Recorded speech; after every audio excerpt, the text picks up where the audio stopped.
Donc, merci à toutes et à tous pour votre présence en cette fin de journée. Donc, je suis ravi de vous présenter un projet collectif sous pilotage du CSTB.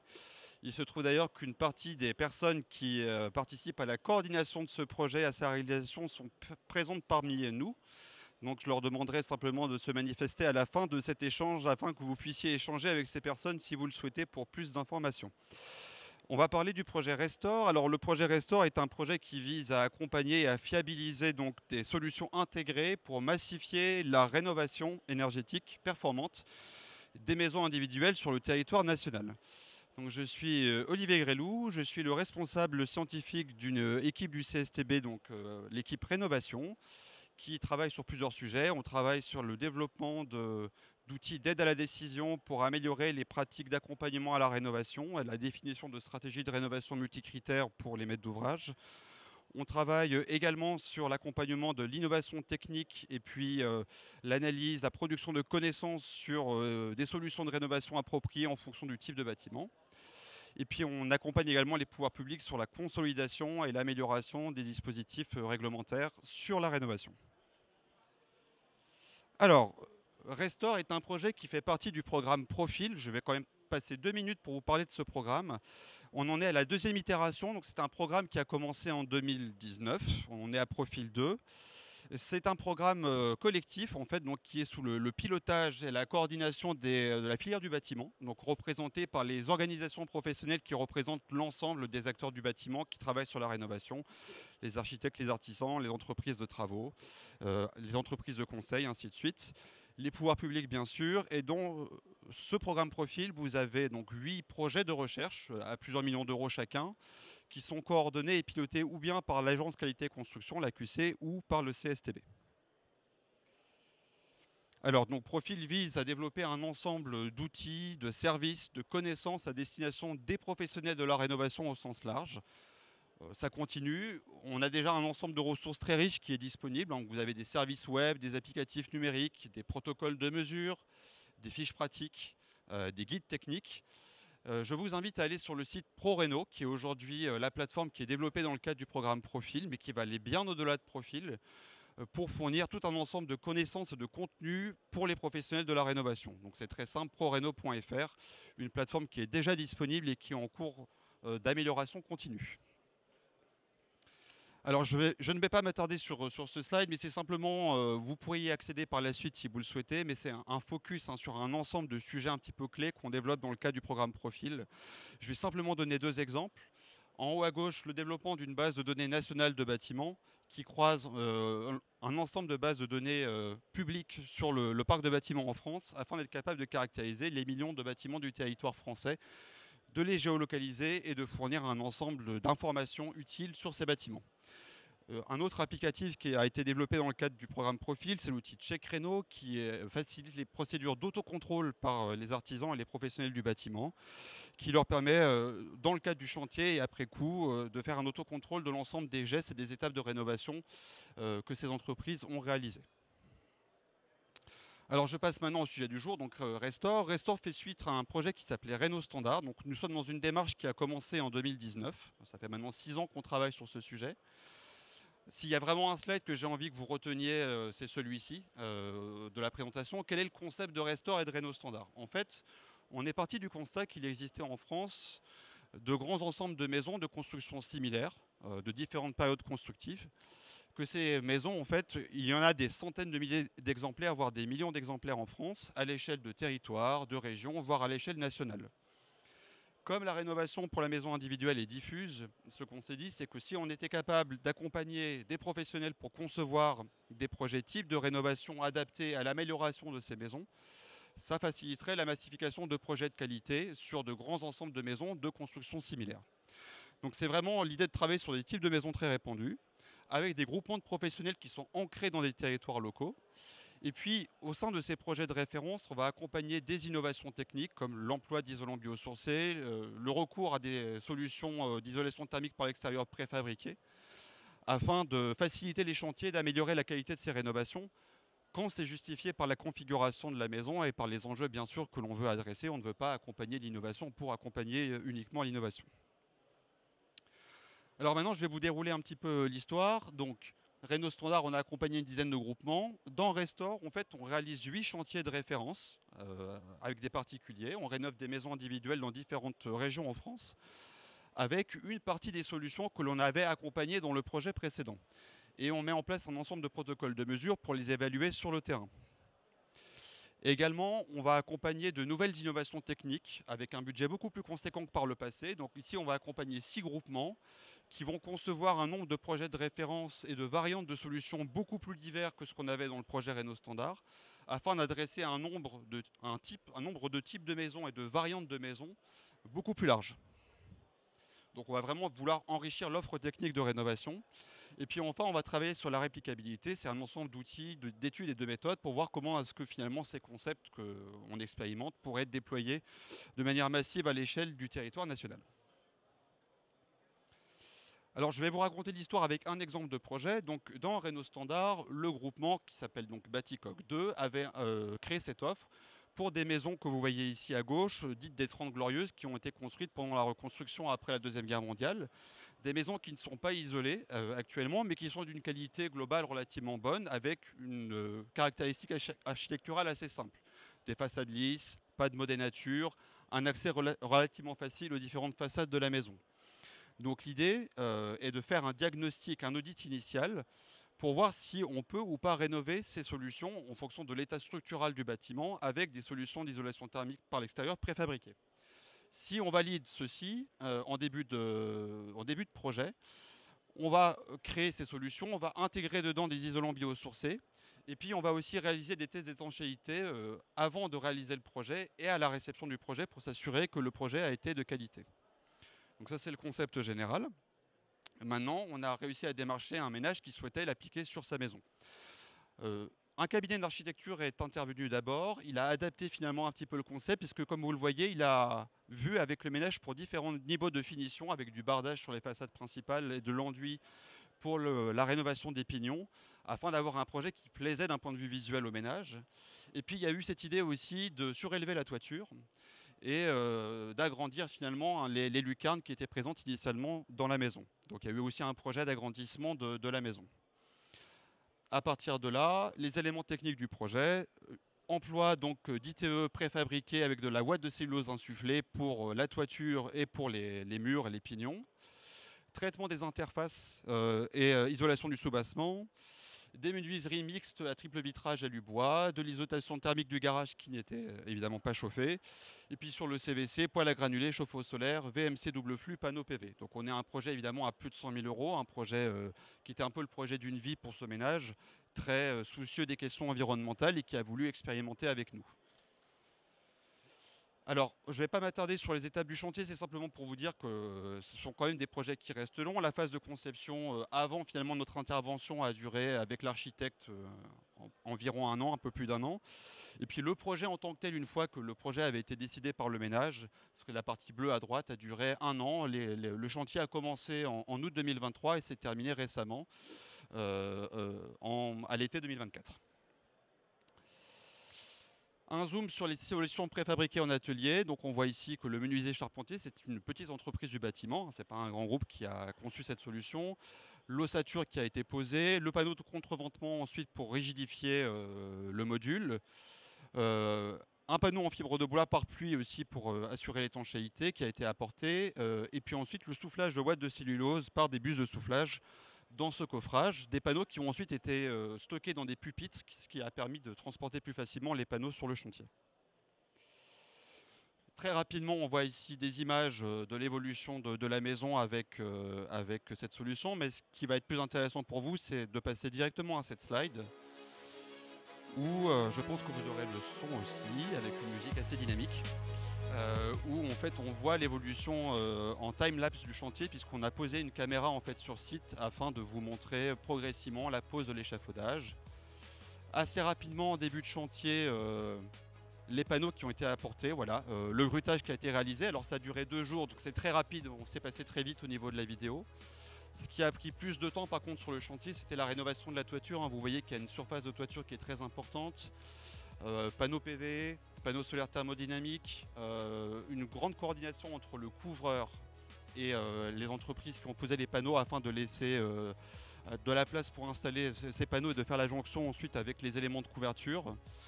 Donc la toiture est vraiment un élément qui a demandé beaucoup de coordination et d'intervention au niveau de la rénovation. Et puis on voit quand même la pose de panneaux en toiture qui ont permis justement de générer ces nouvelles lucarnes et de surélever la toiture par rapport à l'état existant. Donc le chantier avance. Sur les dernières étapes, en fait, on voit moins de choses parce que le ménage a lui-même fait de l'auto-rénovation à l'intérieur de la maison, pose des équipements, finition intérieure. Donc forcément, d'un point de vue extérieur, on voit moins ce qui se passe au niveau du chantier. Mais en tous les cas, on arrive sur une qualité de rénovation vraiment intéressante. Donc je ne vais pas aller jusqu'au bout de la vidéo, je pense que vous avez bien vu les étapes. Simplement pour vous dire qu'on fait aussi des tests complémentaires avec notamment nos collègues du programme Sereine. On mesure les flux déperditifs des parois, de certaines parois en fait, avant et après isolation thermique, ce qui nous permet vraiment de qualifier la performance intrinsèque sur site en fait, de ces isolations.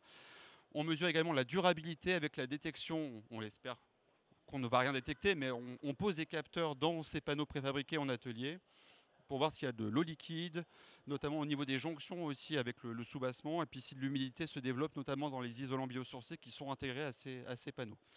Donc le fait de recourir à la préfabrication est très intéressant puisqu'on peut poser plus facilement en atelier des capteurs afin de suivre sur chantier en conditions réelles ce qui se passe vraiment au niveau de l'isolant. En bilan, on va bientôt publier la fiche du projet. Il y a 8 chantiers de rénovation, donc il y aura 8 fiches projet pour autant de chantiers. Vous verrez que ce sont des fiches qui sont très richement illustrées, disponibles sur ProRéno. Simplement, ce que je peux vous dire comme bilan sur ce chantier, c'est ce qu'on a vu, c'est qu'on a fait plusieurs tests d'infiltrométrie à réception du chantier. On a réussi à atteindre des niveaux qui étaient vraiment très performants, de 0,34 m3 par mètre carré heure, ce qui est très inférieur à la limite de 0,6 imposée par la RE 2020 dans le 9.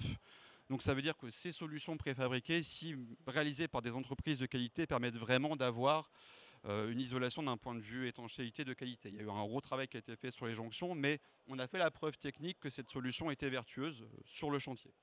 Maintenant, en termes de coût, ça reste des solutions qui sont plus coûteuses encore à ce stade que des solutions traditionnelles. Ce qui est intéressant, c'est que l'artisan a pu réaliser un chantier qui était loin de son implantation, parce qu'il s'est déplacé finalement très peu. Il a fait un premier diagnostic, une ou deux visites, et puis ensuite il est venu poser ensuite le menuisier charpentier et les panneaux. Ça lui a permis de faire une rénovation beaucoup plus loin de son site de départ qu'il n'aurait pas pu faire s'il était passé par des techniques courantes. Donc ça, c'est vraiment un avantage de la préfabrication. Et puis bien évidemment, l'artisan est conscient qu'on est sur des performances égales par rapport à des solutions traditionnelles, mais qu'économiquement, ça devient vraiment rentable si on peut rénover plusieurs maisons similaires sur un même lotissement ou sur une même zone géographique. Vous verrez également dans notre fiche projet des interviews des principaux intervenants du projet, des acteurs et des entreprises qui sont impliqués. Pour vous dire que nous avons 6 autres chantiers en cours, à Chambéry, Lille, en Normandie. L'ensemble de nos chantiers sera terminé à l'été 2025 et les fiches projets qui font les bilans de ces chantiers seront disponibles dans le courant de l'année. Donc on est quand même très content d'avoir réussi a priori à aller au terme de cette expérimentation assez rare au niveau français. Voilà, quelques images du chantier à Chambéry pour vous dire qu'ici on est aussi sur de l'ITE préfabriqué mais avec des caissons manuportables et non pas des grands panneaux de façade comme ce que l'on voyait sur le projet précédent. Alors comme je vous le disais, on accompagne 6 nouveaux groupements pour concevoir de nouvelles solutions techniques et diversifier l'offre que l'on accompagne pour la rénovation de ces maisons. Notre accompagnement va durer 1 an et demi, il a commencé pour ces groupements. Pour vous dire très rapidement qu'il va en émerger en fait des livrables pour l'ensemble de la filière. On accompagne certes des entreprises privées qui veulent développer un business et des solutions propres. Pour autant, on présente des concepts de solutions qui sont appropriables par l'ensemble des professionnels. Donc il y a tout un travail fin qui est fait pour qu'elles soient appropriables. On aura un premier guide technique très riche pour les concepteurs qui veulent avoir ce concept, le reprendre, sur le domaine d'emploi visé, les zones où elles peuvent être utilisées, la solution globale, les règles de dimensionnement, hydro, thermique, mécanique, les solutions. Un guide de mise en œuvre sur le chantier avec les différentes étapes et points de vigilance. Et puis enfin un plan, une stratégie de réplicabilité, c'est-à-dire on demande à notre groupement que l'on accompagne de travailler sur une stratégie afin de déployer à l'échelle d'un territoire, on l'espère, le concept qui est ici étudié en phase de conception. Donc juste un zoom rapide sur un premier projet. Donc ici, vous voyez, on vise une typologie de maison dont il existe plus de 2 millions d'unités en France. Nous, on a l'habitude de les reconnaître. Vous les trouvez un peu partout sur le territoire français. Le concept, c'est une solution avec de l'ITE préfabriqué par des caissons standardisés. Donc vous avez 3 tailles de caissons.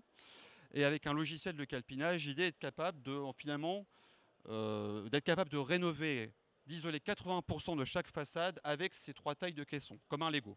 Et ensuite, il va falloir bien évidemment concevoir en atelier, réaliser des caissons supplémentaires de dimensions variables qui vont également intégrer les menuiseries pour compléter finalement l'ensemble et pouvoir recouvrir l'ensemble de la façade avec ces caissons. Mais on a quand même réussi à standardiser 80% de la façade, ce qui est un vrai gain de productivité. On accompagne ce groupement notamment sur le traitement des jonctions entre les différents caissons, sur la reprise de charge au niveau de la façade par des éléments comme des équerres et des ancrages qui sont en cours d'étude, et puis sur la diminution du poids des modules afin qu'ils soient vraiment manuportables par un artisan seul pour pouvoir réaliser ce Lego sur chantier. Une deuxième offre dans le sud de la France, donc, coordonnée par l'entreprise Créalite, qui est une coopérative d'entrepreneurs, d'activité et d'emploi. Ici, c'est un projet très axé sur le biosourcé. Donc, l'idée, c'est d'utiliser la filière balle de riz en fait, pour faire, c'est l'enveloppe finalement du grain de riz qui va constituer l'isolant en vrac qu'on va venir insuffler dans le caisson sur chantier, avec du bois qu'on espère pouvoir réemployer afin de faire l'ossature et les éléments finalement de la façade à ossature bois qu'on va venir installer sur le bâtiment. Donc il y a tout un travail d'accompagnement qui va être fait pour fixer des exigences minimales sur les caractéristiques mécaniques, hygrométriques, thermiques du bois et de la balle de riz, de l'isolant en vrac qu'on va vouloir utiliser pour ces panneaux. L'idée étant de développer une filière vertueuse au niveau de la région de Montpellier, avec, vous voyez, 6 millions d'unités potentiellement concernées de maisons en France sur ce territoire dans l'Hérault et dans le sud de la France. Enfin, la réplicabilité, donc tout ça c'est bien comme expérimentation. Comment répliquer à l'échelle du territoire? Donc nous, la question qu'on se pose, c'est finalement, on travaille sur des typologies de maisons, on veut être capable de savoir où est-ce qu'elles sont sur le territoire français et de les géolocaliser et en combien de millions d'exemplaires. On veut aider des acteurs à se mettre en groupement finalement pour s'approprier les solutions qu'on a développées. Et puis on veut les aider aussi à présenter aux ménages propriétaires les solutions et puis à mieux chiffrer le projet afin que le ménage ait envie finalement de rénover sa maison avec ce projet. Alors, il y a beaucoup d'études et d'outils qu'on développe dans ce cadre. Je vais juste en parler d'une seule. On va la publier d'ici quelques semaines, normalement d'ici la fin du mois. On a fait une étude nationale pour faire un état des lieux de la préfabrication pour la rénovation des maisons en France, et puis les perspectives de développement de la préfabrication pour la filière artisanale, c'est-à-dire les TPE, PME du bâtiment. On a fait une trentaine d'entretiens d'acteurs variés qui sont dans le neuf, dans la construction neuve et dans la rénovation. Un panorama des solutions techniques qui sont utilisées dans le neuf comme dans la rénovation pour faire de la préfabrication et de l'isolation thermique. Et puis à partir de ce panorama, les perspectives et modalités de développement de cette filière au niveau notamment des artisans. Donc vous verrez dedans, dans cette étude, une répartition des coûts pour différents types de solutions par rapport à des solutions plus traditionnelles. Les délais d'intervention, donc finalement on va gagner du temps avec les solutions hors site sur le chantier puisqu'on va venir poser l'isolation préfabriquée beaucoup plus rapidement, mais on va passer aussi plus de temps en phase conception bien évidemment pour venir faire les métrés, qualifier le projet et faire la fabrication. Donc tout ça sera bien argumenté et présenté dans l'étude. Et puis un panorama des acteurs de la filière qui permettra de comprendre quelles sont les différentes entreprises qui peuvent intervenir sur ce marché. Voilà, alors on ne va pas détailler tout ce slide, mais c'est simplement pour vous dire qu'il y a beaucoup de livrables que l'on va produire cette année. Donc on va essayer d'échelonner leur diffusion sur toute l'année 2025, sur les différents sujets, innovation technique, retour d'expérience sur les chantiers, avec des fiches projets, des vidéos pédagogiques pour les présenter, des questions sur le diagnostic enrichi finalement des maisons, et puis sur la réplicabilité, on le disait, des études et puis des protocoles de chiffrage pour qu'on puisse mieux s'approprier économiquement ces solutions. Voilà, donc encore une fois, je refais de la pub pour ProRéno. Je vous invite vraiment à aller voir ce site qui est vraiment un site aujourd'hui de référence, une plateforme extrêmement riche de contenu. Bien évidemment, nous, on va communiquer via LinkedIn, Facebook, la presse, via média sur la publication de tous les livrables de ce gros projet, dont vous n'avez vu qu'une toute petite partie ici. Mais ProRéno est vraiment la ressource à aller voir aujourd'hui sur la rénovation. Voilà, je vous remercie pour votre attention. On va prendre les questions et les réponses simplement pour vous dire qu'il y a plusieurs personnes du projet qui sont ici présentes. Je veux bien qu'elles se lèvent dans la salle parce que c'est vraiment un projet collectif. Donc restez juste debout parce que si vous voulez discuter, donc Miguel, si tu peux te lever. Miguel qui est le manager opérationnel du projet, donc c'est vraiment Miguel qui anime le projet au quotidien et qui fait un énorme boulot dessus. Donc pour la gestion générale du projet, allez voir Miguel. Et Rémi qui participe à la coordination scientifique et qui coordonne toute la partie accompagnement des innovations techniques, des nouveaux groupements dont on parlait à la fin de la présentation. Donc si vous voulez parler innovation, allez voir Rémi. Laure qui est ici présente, qui est plutôt sur la caractérisation typologique des maisons individuelles à l'échelle nationale. Puis je pense qu'il y a également Madeleine qui voilà. Donc avec Madeleine, vous pourrez parler réplicabilité, coût et plus d'informations sur le chantier normand, parce que c'est Madeleine qui a suivi le chantier normand. Et je vois enfin Billy qui est présent parmi nous et qui accompagne également avec Rémi des innovations techniques. En fonction de vos sujets, allez voir ces personnes.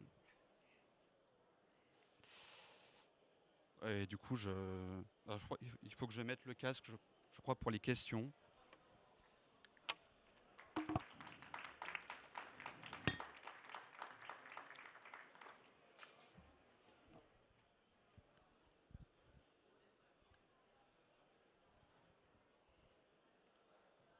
Alors, il y a une question ici.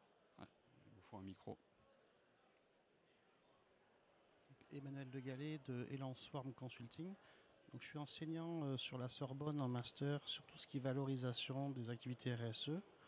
Et donc, dans votre solution, est-ce que vous intégrez la valorisation extra-financière sur les capitaux climat, eau, sol, biodiversité, humain et donc financier dans la proposition de valeur ajoutée? Alors, si moi j'ai l'habitude en termes de vocabulaire d'externalité peut-être, on n'a pas chiffré les externalités effectivement de ces solutions, donc on ne l'a pas intégré au chiffrage. Donc là, on est vraiment sur un chiffrage opérationnel de combien ça coûte aux particuliers, aux entreprises et quel est le plan de financement associé. Mais ce serait effectivement intéressant à faire par la suite parce qu'il y a plein de valeurs ajoutées qui, au-delà simplement de la compétitivité économique de ces nouvelles solutions par rapport à des solutions traditionnelles. Notamment moins de gêne pour les occupants, le fait de pouvoir intégrer plus facilement des isolants biosourcés, de les encapsuler en atelier, donc éviter qu'ils se gorgent d'eau, d'humidité sur chantier, ou même pour des isolants traditionnels. La gêne pour les occupants, j'en parlais, la couverture géographique, la technicité de la rénovation, puisque ça pousse aussi des entreprises à se développer et à former de nouveaux métiers. Donc voilà, il y a beaucoup d'avantages supplémentaires.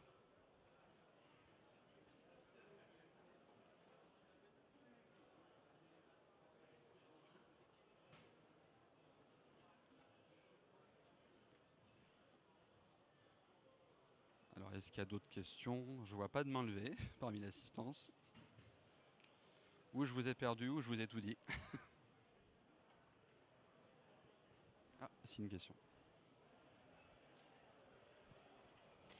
Vous parliez le fait que ce soit possible de répliquer. Hein. L'exemple que vous avez montré sur la maison avec l'extension, j'imagine que l'extension, elle est loin d'être réplicable partout. Enfin, je veux dire, c'est pas l'objet des particuliers de faire de la rénovation avec forcément une extension comme le cas présenté. Hein. Tout à fait, et là ça reste une extension sur mesure en fait. Oui. C'est ce ménage-là qui avait la volonté de faire cette extension, cette surélévation. Il se trouve que la solution technique basée sur la préfabrication s'y prêtait bien, parce qu'à partir du moment où vous démolissez la lucarne existante et que vous reconstituez une nouvelle lucarne, vous pouvez directement l'intégrer en partie à votre panneau de toiture. Et donc c'est quelque chose qu'on a vu avec pas mal d'acteurs. La préfabrication est aussi une solution technique qui facilite la réalisation d'extensions. Voilà, donc on ne préconise pas en tant que CSTB de faire des extensions, bien évidemment. Mais si des particuliers souhaitent en faire dans le cadre d'une rénovation, c'est un avantage certain de passer par la préfabrication. Merci. Il y a une question ici. Une autre question derrière, oui, allez-y. Oui, bonjour. Moi, j'ai un projet de rénovation d'une maison personnelle dans les Landes, une maison basco-hollandaise. Bon, je ne sais pas si ça rentre dans vos critères, si vous avez déjà travaillé sur ce genre de maison dans le sud-ouest. Et ça m'intéresse beaucoup vos systèmes. Bon, je suis energy manager, donc très sensibilisé sur les problématiques. Bientôt à la retraite, donc ça va être mon projet personnel. Et ça m'intéresserait effectivement de pouvoir participer à ce genre d'études. Alors, pour ce qui est des typologies de maisons, je vous invite à venir voir Laure ici présente qui est devant, ainsi que Billy qui travaille sur des maisons à sélectionner ici, des types de maisons sur lesquelles on travaille avec des nouvelles innovations. Donc comme j'ai du mal à savoir exactement quel type de maison vous avez, donc je ne peux pas vous répondre sur est-ce qu'on l'adresse ou est-ce qu'on ne l'adresse pas, mais mes collègues sauront vous répondre. Et après, très preneur d'un échange évidemment sur le sujet. D'accord. Il y a vos coordonnées sur le site, on peut vous joindre comment? Alors je sais plus. Ouais, vous avez 2 coordonnées ici si vous voulez prendre nos noms respectifs. Et si vous avez 5 minutes à la fin de l'échange, on pourra vous répondre partiellement. Oui, ok, je viendrai vous voir là, à la fin. Merci. Je sais que vous aviez une question, Edo.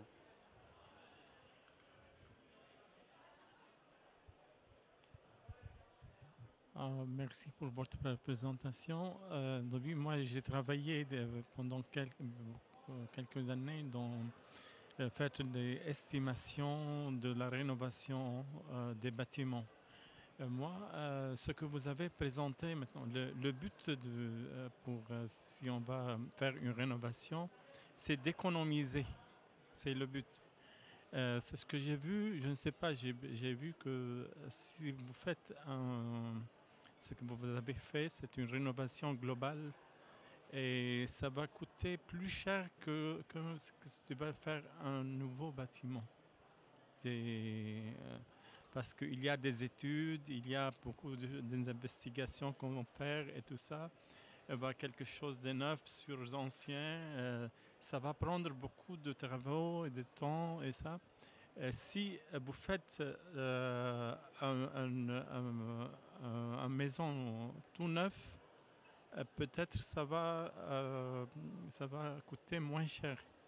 C'est mon avis, c'est mon expérience. Parce qu'une rénovation globale comme ça, tout est refait de neuf. Alors, économiquement, quand même pas exactement. Mais c'est vous qui va répondre sur cette question parce que vous avez les données. Comment ça passait les travaux, comment ça coûte. C'est vous, si vous pouvez me donner, m'offrir des données pour enrichir mes... Tout à fait. Oui. Alors, tout dépend de ce qu'on Merci. appelle une rénovation globale. Mais disons une rénovation multi-lot, pour une maison individuelle, ça monte rapidement à 50-60 000 euros comme seuil, comme un peu prix d'entrée. Et après, ça peut, en fonction de l'amplitude du projet, de la taille de la maison, ça peut dépasser les 100 000 euros. Ça reste du coup moins cher quand même que la construction d'une maison de même taille. Pour qu'on soit sur des prix qui soient vraiment comparables à du neuf, il faudrait vraiment que vous ne gardiez que la structure existante du bâtiment et que vous cassez tout en fait et vous refaites quasiment tout sauf vraiment l'armature de base en fait en termes de gros œuvres du bâtiment. Donc ça va rester quand même moins cher. Et ensuite d'un point de vue environnemental, vous avez une bonne partie du carbone qui vient du gros œuvre et qui vient d'éléments qui sont déjà construits. Donc il est bien plus pertinent, bien évidemment, de rénover que de détruire et de reconstruire. Oui, à propos de l'environnement, c'est autre chose. Oui. Et même économiquement, ça reste une rénovation globale, à moins, encore une fois, de repartir quasiment à plat je me permets, d'une manière péjorative, d'une ruine. Vous serez sur un coût qui sera inférieur à celui d'une construction. Inférieur, peut-être, oui. Merci.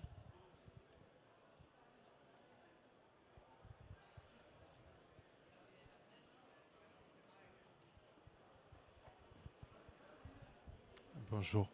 Guillaume Tuffery, Société Urbassiste, merci pour la présentation. Une petite question, vous avez peut-être partagé l'information. Vous avez parlé de réplication. C'est quoi l'ambition au niveau national ou même international de cette réplication de la volumétrie de bâtis concernés?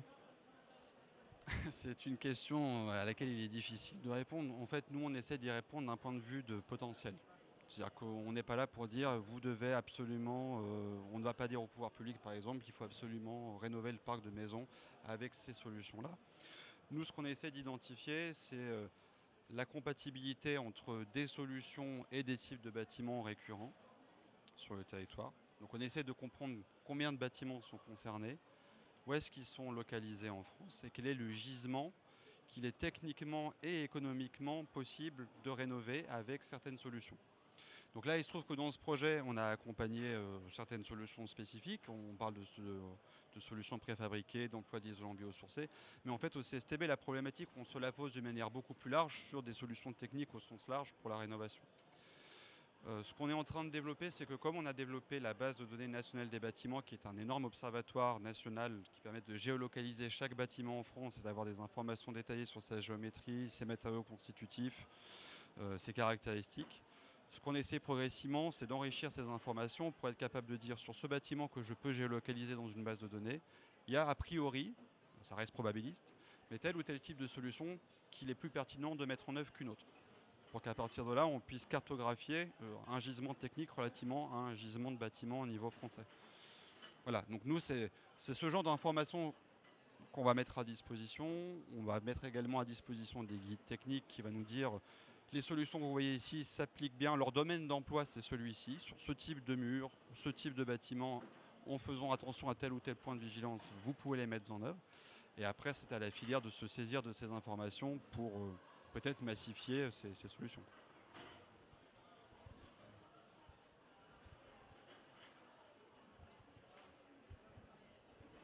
Oui, bonsoir. Je voulais savoir à partir de quand les informations seront disponibles. Alors les premiers livrables du projet vont être publiés dans les prochaines semaines, donc fin février, mars. Et ensuite, comme on est sur un projet qui se termine à la fin de l'année, qui a beaucoup de production, c'est comme ça, parce qu'il y a un caractère très expérimental. Au cours du projet, on va faire en sorte que la publication de ces livrables ne se fasse pas tout d'un coup, sinon vous allez être noyé. Donc on va les publier progressivement tout au long de l'année jusqu'à la fin de l'année. Merci.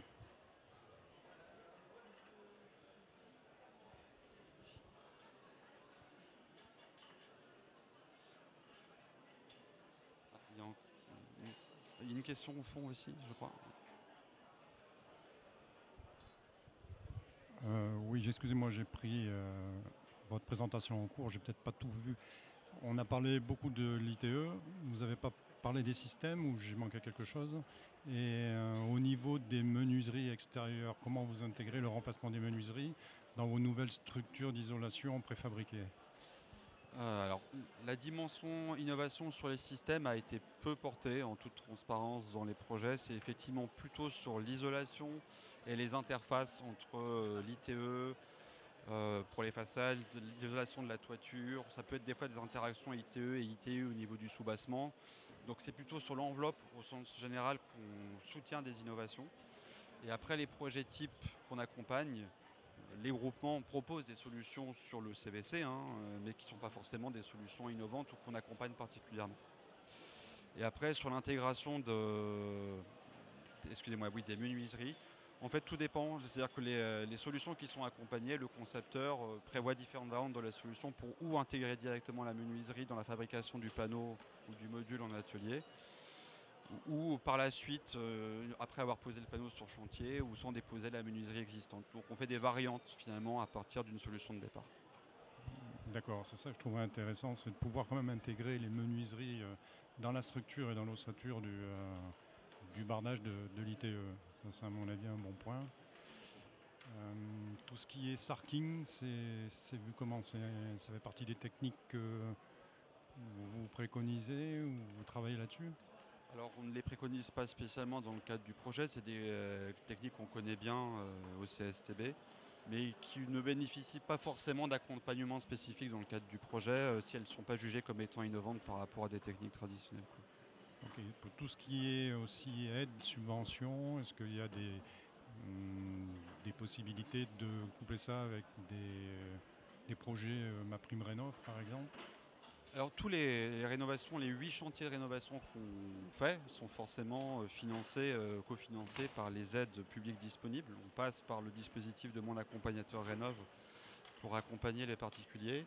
Ce qui est spécifique à ce projet, comme ça reste un projet expérimental, en fait, c'est qu'on a mis en place un financement additionnel de l'innovation technique. Donc, je m'explique.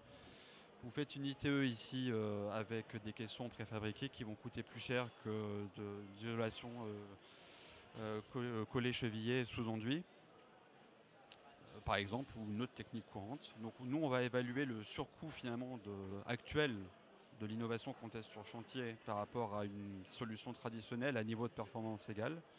Et ce surcoût est financé par le projet. Après, chaque lot de rénovation n'est pas une innovation dans le projet. Il y a plein de lots dedans qui sont des techniques courantes. Mais le surcoût de l'innovation est financé, ce qui nous a permis de rentabiliser évidemment ces chantiers.